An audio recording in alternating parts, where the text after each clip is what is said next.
Sri Kuberan TV நேயர்களுக்கு பணிவான வணக்கங்கள். சக்தி ஜோதிட குழுவின் மூலியமாக அஸ்ட்ரோ கேஎஸ் ஐயங்காரின் பணிவான வணக்கம். உங்களை இப்பொழுது தை மாத பலன்களுக்கு வரவேற்கிறோம். யோ நித்யமச்சுதபதாம்புஜயுக்மருக்ம வியாமோஹதஸ்ததிதர அனித்ரணாயமேனே அஸ்மத் குரோர் பகவதோஸ்ததேக சிந்தோஹோ ராமானுஜச்ச சரணோ சரணம் பிரபத்யே ராமானுஜதாசோஸ்மி. நமஸ்காரம். இப்போது சக்தி ஜோதிட குழுவிலிருந்து டாக்டர் ஹரீர சர்மாவும் அஸ்ட்ரோ கேஎஸ் ஐயங்கார நானும் ரெண்டு பேரும் சேர்ந்து இப்பொழுது தை மாத பலன்களை பற்றி பார்ப்போம். முதலில் தை மாதத்தில் இருக்கக்கூடிய கோள் சாரம் என்ன அப்படின்றத பற்றி ஐயா ஹரீர சர்மா ஐயா சொல்லுவாங்க. அனைவருக்கும் பணிவான நமஸ்காரங்கள். நாம் இப்போ பார்க்க போகிறது தை மாத பலன் பார்க்க போகிறோம். இந்த தை மாதம் அப்படின்னாலே நம்மளோட ஜோதிட சாஸ்திரத்தில் என்ன சொல்லியிருக்கு அப்படின்னாக்க மகர சங்கரமணம் அப்படின்றது. தனுர்லேருந்து மகரத்துக்கு சூரியன் உள் நுழையிறது அப்படின்றது மகர சங்கரமணம்.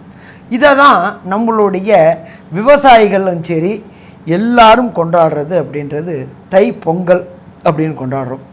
இதை பொறுத்தளவுக்கு சபரிமலையில் பொன்னம்பலமேட்டில் ஜோதி தெரியக்கூடிய மாதம் அப்படின்றதும் இந்த நாள் தான். இந்த நாள் என்றைக்கு பிறக்குது அப்படின்றத ஃபஸ்ட்டு பார்ப்போம், அதுக்கப்புறம் ஒன்று ஒன்றா பார்ப்போம். இந்த நிகழும் மங்களகரமான சுபகிருது வருஷம் மார்கழி 30 முடிஞ்சு 31, அதாகப்பட்டது ஆங்கில கணக்கில் 14ஆம் தேதி பின் இரவு 15ஆம் தேதி அதிகாலை ஞாயிற்றுக்கிழமை என்று மகர சங்கரமணம் நிகழுது.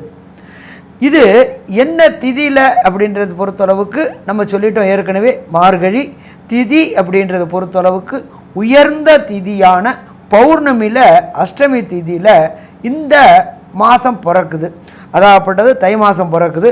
அதுக்கு பேர் மகர சங்கரமணம் அப்படின்னு பேர். இந்த மகர சங்கரமணத்து டயத்தில் என்னென்ன கிரகங்கள் என்னென்ன நிலையில் இருக்கின்றது அப்படின்றத ஃபஸ்ட்டு பார்ப்போம்.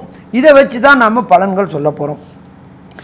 ராசியில் காலபுருஷ தத்துவத்துப்படி முதல் ராசியாக வர்றது மேஷ ராசி. மேஷத்தில் ராகு பகவானும், 2ஆம் இடமான ரிஷபத்தில் அங்காரகனும், அதே போன்று 6ஆம் இடமான கன்னியில் சந்திர பகவானும் கொண்ட இது. அடுத்தது 7ஆம் இடமான துலாத்தில் கேது பகவானும், அதே போல் 9ஆம் இடமான தனுரில் புத பகவானும், அதே போல் மாதம் பிறக்கின்ற மகர சங்கரமணம் நிகழ்கின்ற இடத்துல சூரிய பகவானும் சுக்கிர பகவானும் சனி பகவானும் கொண்டும், இதை தவிர காலபுருஷ தத்துவத்துப்படி கடைசி ராசியான மீன ராசியில் ஆட்சி பெற்ற குருவோடையும் இந்த தை மாதம் பிறக்குது. நம்ம எல்லாருமே சொல்லுவோம் தை பிறந்தால் வழி பிறக்கும் அப்படிம்பாங்க. ஏன் அப்படின்னாக்க அறுவடையெல்லாம் நிகழ்ந்து நெல்லெல்லாம் இது பண்ணி அறுவடை பண்ணி அதை காசாக்கக்கூடிய மாதங்கள், அடுத்த பயிரிடுறதுக்கு தண்ணி வரக்கூடிய மாதங்கள். அப்போ தை அப்படின்னாலே வெளிச்சம், தை அப்படின்னாலே வியாபாரம், தை அப்படின்னாலே ஏற்றம் அப்படின்ற எல்லாம் கொண்ட இந்த மாதம் பிறக்குது. இதில் இப்போ நாம் ஒவ்வொரு ராசிக்கும் பலன் பார்க்க போகிறோம்.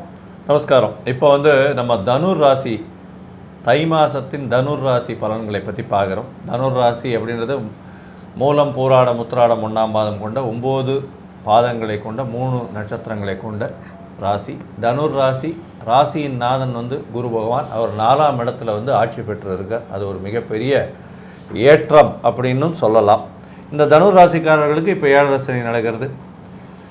வேகமாக செல்லக்கூடிய கிரகங்களை பார்த்தீர்களே ஆனால் ராசியிலே தனுர் ராசியிலே 7ஆம் அதிபதியான புத பகவான் இருக்கிறது ஒரு மிகப்பெரிய விசேஷம். 7-10 அதிபதி ராசியிலே இருக்கிறது மிகப்பெரிய விசேஷம்.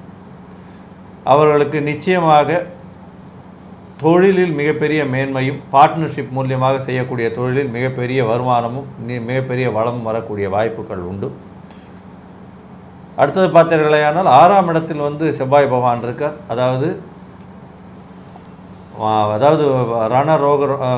ருணரோக சத்துவஸ்தானத்தில் செவ்வாய் பகவான் இருக்கிறது மிகப்பெரிய விஷயம். அதனால் எதிராளிகள் இல்லாத அளவிற்கு இவர்கள் நிச்சயமாக ஒரு பெரிய வெற்றியை அடையக்கூடிய வாய்ப்புகள் உண்டு.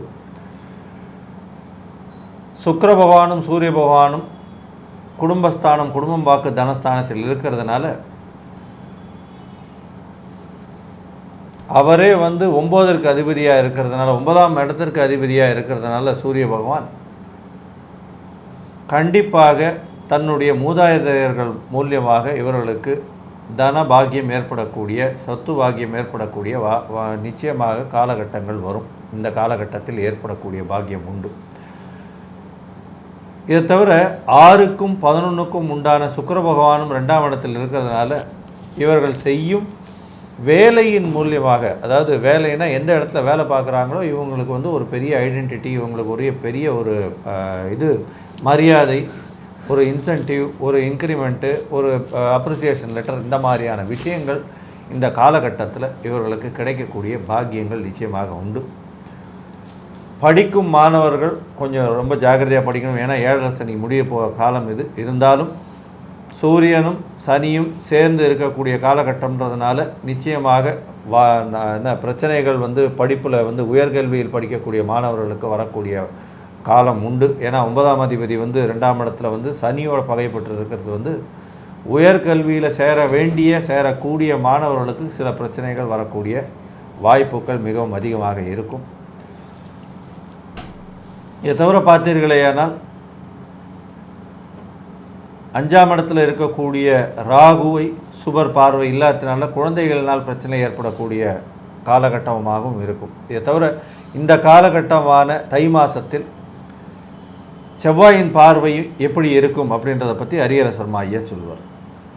கண்டிப்பாக ஐயா. இப்போ பொறுத்தளவுக்கு நாம் பார்க்குறது தனுர் ராசி. ராசி அதிபதி 4ஆம் இடத்துல இருக்கிறாரு. இதை தவிர அங்காரகன் 6ஆம் இடத்துல இருக்கார். நம்மளுடைய ஜோதிட சாஸ்திரத்தில் வேலைக்கு, அடிமை வேலைக்கு சிறந்த இடம் அப்படின்றது 6ஆம் இடம். 6ஆம் இடத்த அதிபதி சுக்கிரன், அவர் இருக்கிற இடம் ராசிக்கு 2ல் இருக்கிறாரு.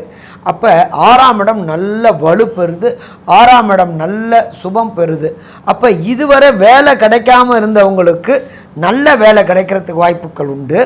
இதை தவிர வேலையில் இருந்த சின்ன சின்ன பிரச்சனை, அதாகப்பட்டது மேலதிகாரிக்கும் உங்களுக்கும் இருந்த கருத்து வேறுபாடுகள் களையறதுக்கான வாய்ப்புகளும் உண்டு. மேலதிகாரிக்கும் உங்களுக்கும் அண்டர்ஸ்டாண்டிங் ஆகி உங்களுக்கு ப்ரமோஷன் கிடைக்கிற வாய்ப்புகளும் இந்த அங்காரகன் கொடுப்பார். சரி, அடுத்தது பொறுத்தளவுக்கு இந்த அங்காரகனுக்கு பார்வைகள் உண்டு. இந்த பார்வை அப்படின்றத பொறுத்தளவுக்கு விசேஷமான பார்வை அப்படின்றது 4ஆம் பார்வை. அந்த விசேஷமான பார்வை 4ஆம் இடம். அந்த 4ஆம் இடம் அதிபதி சூரிய பகவான்.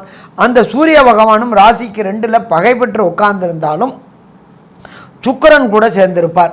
ஆனால் இந்த காலகட்டங்களில் தகப்பன்காரனும் மகனும் ஒரே இடத்துல இருக்கிறதுனால தகப்பனுக்கும் மகனுக்கும் கருத்து வேறுபாடுகள் வர வாய்ப்புகள் உண்டு.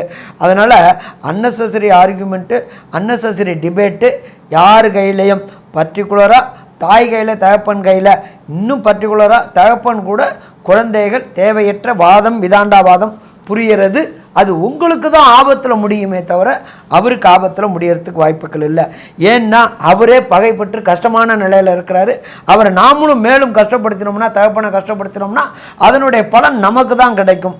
அதனால் இந்த தை மாதத்தில் இந்த தனுர் ராசியில் பிறந்த மூலம், பூராடம், உத்திராடம் நட்சத்திரக்காரங்க தை மாதம் பிறக்கிறதுலேருந்து 14ஆம் தேதி அதிகாலை பிறக்குது, 15ஆம் தேதி 14ஆம் தேதி பின்னிரவு, 15ஆம் தேதி காலையிலேருந்து அந்த தை மாதம் முடிகிறவர்களும் தாய் தகப்பன்ட்டு ரொம்ப எச்சரிக்கையாக இருக்கணும்.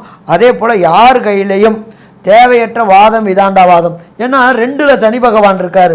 2ல் சனி பகவான் இருந்து நீங்கள் நல்லது செய்யணும்னு நினச்சிங்கன்னா கூட அது கெட்டதாக போய் முடியறதுக்கான வாய்ப்புகள் உண்டு. ஏன்னு கேட்டிங்கன்னா ஆட்சி பெற்ற சனி. நீங்கள் பேசுகிறது அமைதியான துணை தான் பேசுவீங்க, ஆனால் அடுத்தவங்களால் அது தவறுதலாக புரிந்து கொள்ளப்படும். அப்போ இந்த தனுர் ராசிக்காரங்களை பொறுத்தளவுக்கு எச்சரிக்கையாக இருக்கக்கூடிய வாய்ப்புகள் ரொம்ப ரொம்ப அதிகம். அடுத்தது செவ்வாயானவர் பார்க்குற பார்வை அப்படின்றது ராசிக்கு 12ஆம் இடத்தை பார்க்குறாரு.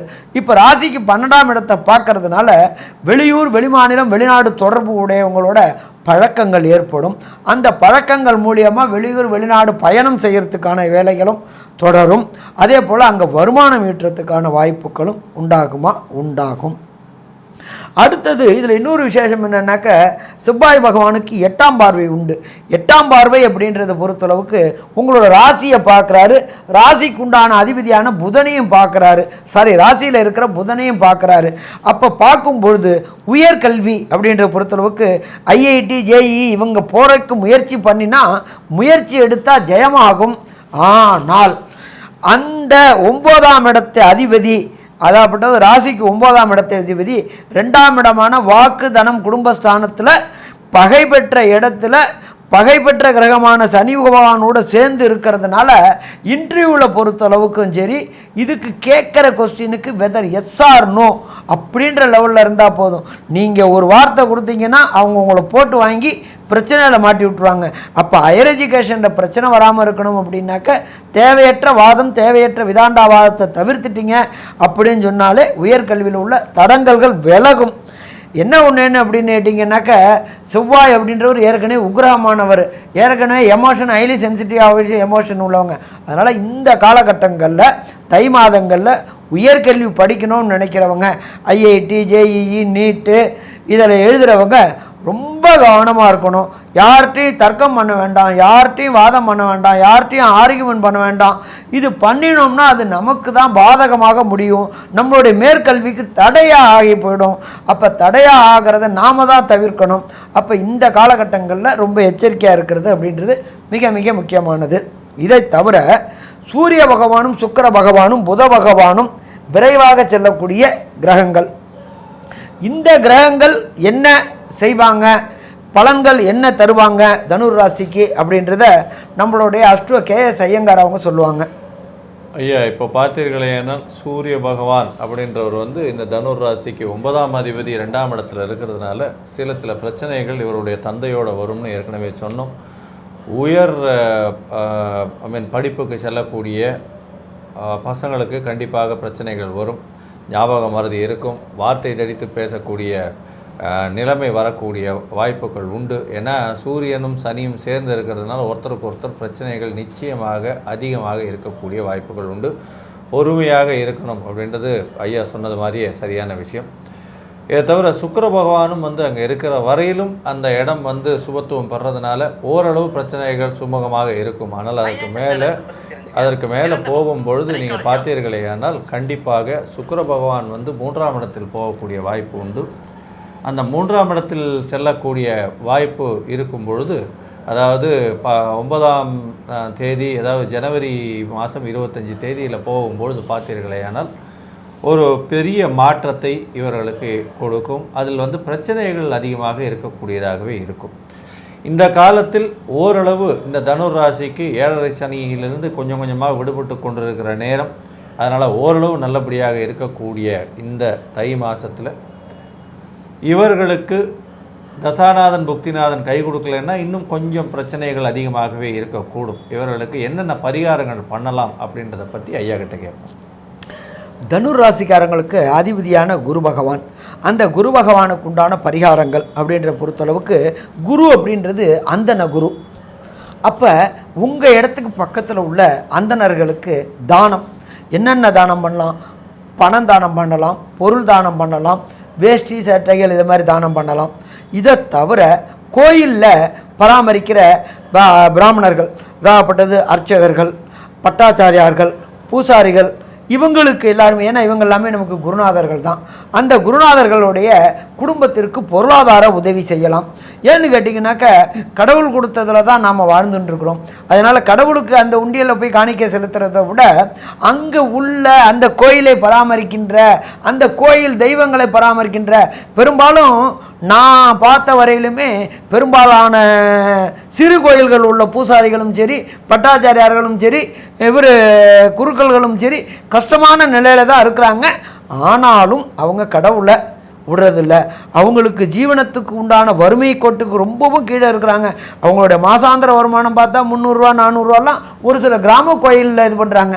அவங்களுக்கு இந்த வருமானம் அப்படின்றது நாம் தட்டில் போடக்கூடிய வருமானம் தான். அப்போ அந்தணர்கள் சிறந்தாக்க ஆன்மீகம் சிறக்கும்.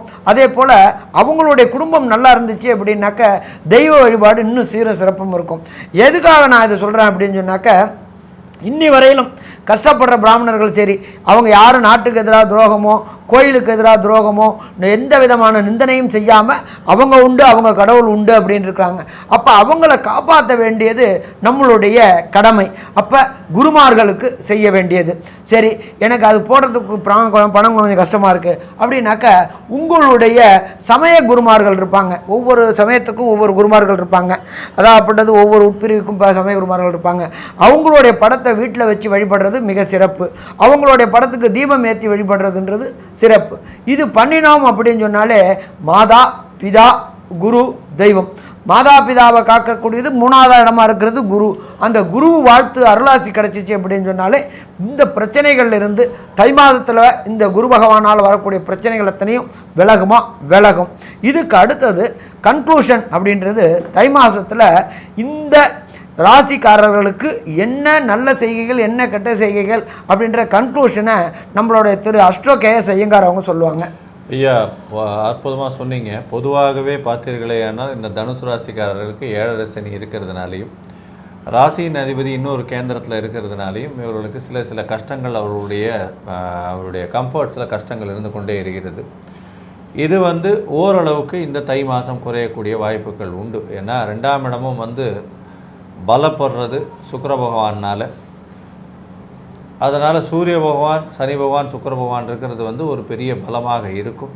அதை தவிர 6ஆம் இடத்தில் செவ்வாய் இருப்பதும் 11ஆம் இடத்தில் கேது இருப்பதும் மிகப்பெரிய பலம். கண்டிப்பாக லாபம் கிடைக்கக்கூடிய மாதமாக இந்த மாதம் இருக்கும்.